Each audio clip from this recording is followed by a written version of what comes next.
स्वर्गीय मधुकाका शितोळे यांनी 1980 साली दौंड तालुक्याच्या सभासदांसाठी चालू केलं आणि त्याला जवळपास आतापर्यंत मला वाटतं 48 वर्ष झालेली आहे. आणि हा साखर कारखाना चालवत असताना काकांनी अतिशय उत्तम पद्धतीनं कारखाना चालवला.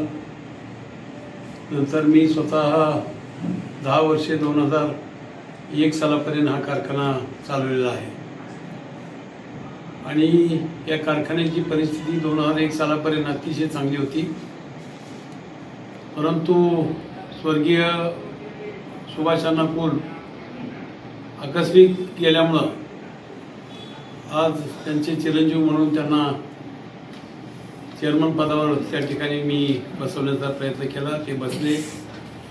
त्याला आता 25 वर्ष होऊन गेली त्यांच्या ताब्यात तो कारखाना आहे.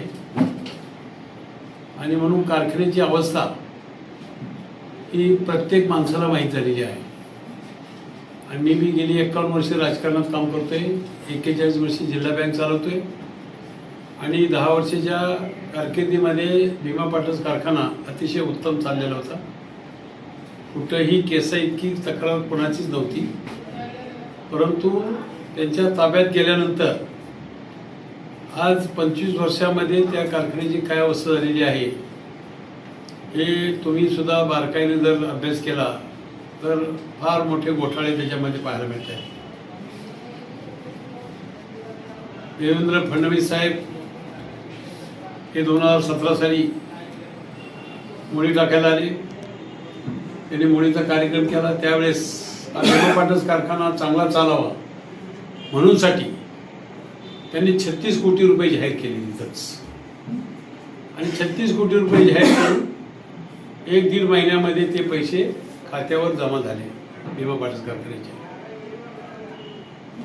आणि तो कारखान्याचे पैसे तिकडनं जमा झाल्यानंतर कारखाना चालू राहायला पाहिजे होता का बंद व्हायला पाहिजे होता?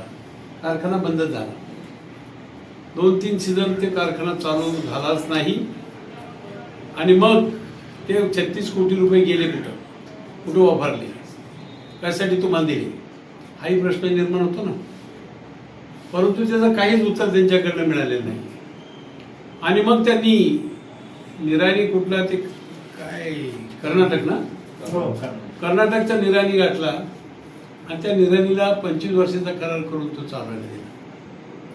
मग त्याच्यात निराणी आहे करार, साहेबरी आहे आणि आणखी कुठली तरी एक कंपनी आहे, अशी 2-3 ॲग्रीमेंट आहेत.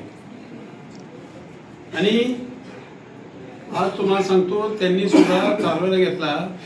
मला माहिती आहे, मी चालवत असताना 12-13 लाख कृषी व्हायचं एका सीझनमध्ये. आणि ते निराणीला दिल्यापासून त्या कारखान्याचं गळी 4 आणि 5 लाखाच्या पुढे जाईनच. बघा तुम्ही माहिती घ्या, सगळी कागद आहेत तुमच्याकडे. काय असं का झालं? काय व्हायचं कारण नाही? कारण काय आहे? कारण तर सांग, कळलं पाहिजे ना. आणि म्हणून या ठिकाणी तुम्हाला सांगतो 2019ला खरं निवडणूक झाली असती या भीमा पाटस कारखान्याची. परंतु ती निवडणूक मी माझ्या राजकीय जीवनामध्ये पहिल्यांदाच असं पाहतोय की निवडणुकीची मुदत संपल्यानंतर तिथं प्रशासक येतो कुठल्याही संस्थेला, कुठल्याही, महाराष्ट्रात असो देशात असो. परंतु ह्या ठिकाणी प्रशासक आलाच नाही. आणि ते सांगतात, निवडणूक अधिकारी यांना विचारलं तर ते सांगतात आम्हाला प्राधिकरणाकडे पैसे त्यांनी भरले नाही, त्याच्यामुळे आम्ही निवडणूक लावू शकतो. निवडणूक लावत नाही मग तुम्ही प्रशासक का नेमत नाही, असा आमचा सवाल आहे. आणि म्हणून 5 वर्ष काढली त्यांनी तशी. 6वं वर्ष सुरू झालं.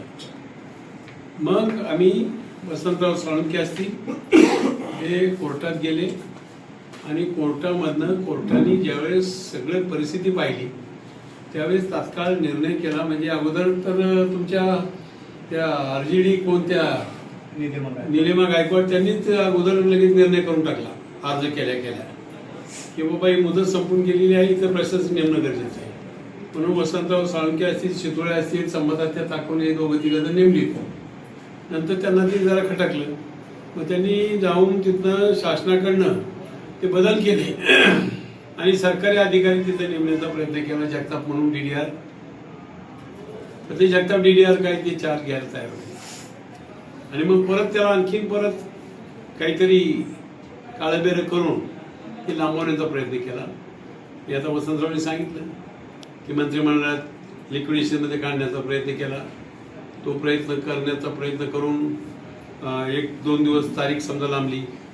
पण तिसऱ्या दिवशी कोर्टाने या सगळ्या परिस्थितीचा अभ्यास करून तातडीने निर्णय दिला की ताबडतोब ह्या कारखान्याचे जर पैसे विमा पाटील आपलं एक सभासदांच्याकडनं गोळा होऊन भरत असतील तर ताबडतोब ती निवडणूक लावावी.